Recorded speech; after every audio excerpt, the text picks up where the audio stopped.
श्रीमद् भागवत गीता में बहुत ही अनमोल विचार व्यक्त किया गया है।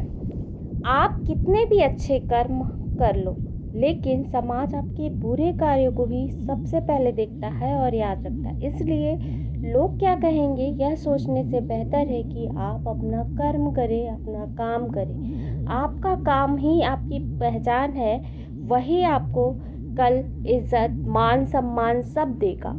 इसलिए अपने कर्म पर विश्वास रखिए, क्योंकि जन्म लेने वाले के लिए मृत्यु उसी प्रकार निश्चित है जितना कि मरने वाले के लिए जन्म लेना। गीता में कहा गया है कि जो इंसान किसी की कमी को पूरा करता है वह सही अर्थों में महान होता है। इसलिए अपने कर्म को ही अपनी पूजा समझिए। आपका कर्म ही भगवान है।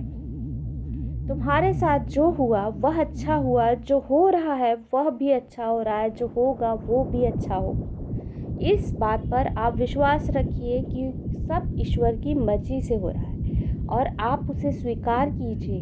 गीता के अनुसार जिंदगी में हम कितने सही हैं और कितने गलत, यह केवल दो लोग ही जानते हैं, एक परमात्मा, दूसरा हमारी अंतरात्मा। इसलिए अपनी अंतरात्मा का आवाज़ सुनिए और वही कार्य कीजिए जो आपकी अंतरात्मा करने के लिए स्वीकृति देती है। जीवन का आनंद न तो भूतकाल में है और न भविष्य काल में, बल्कि जीवन तो बस वर्तमान में जीने में है। इसलिए अपने वर्तमान को देखिए, जीवन का आनंद लीजिए। जब तक यह शरीर है तब तक कमजोरियां तो रहेंगी, इसलिए कमजोरियों की चिंता छोड़ो। जो सही है वही काम करो, उस पर अपना ध्यान लगाओ, अपने कर्म पर ध्यान दो। तुमने जो खोया, क्या वह तुमने पैदा किया था? आज जो तुम्हारा है वह कल किसी और का होगा, क्योंकि परिवर्तन ही संसार का नियम है।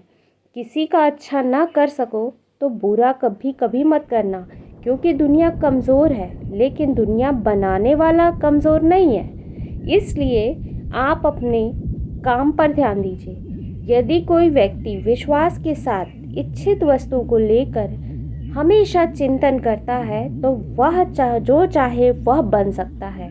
इसलिए हमेशा अपने काम और इच्छाओं पर चिंतन मनन कीजिए, उसी दिशा में आगे बढ़िए जिस दिशा में आप जाना चाहते हैं।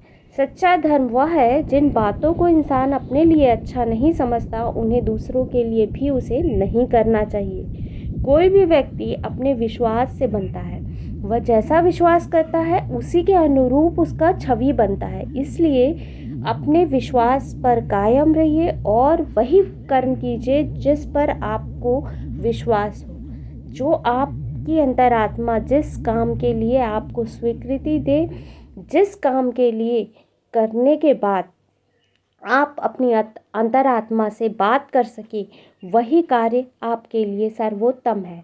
श्री कृष्ण जी कहते हैं कि हमें हमेशा अपने कर्म पर ही ध्यान केंद्रित करना, फल की इच्छा हमें नहीं करनी चाहिए। फल देने वाला ऊपर वाला है।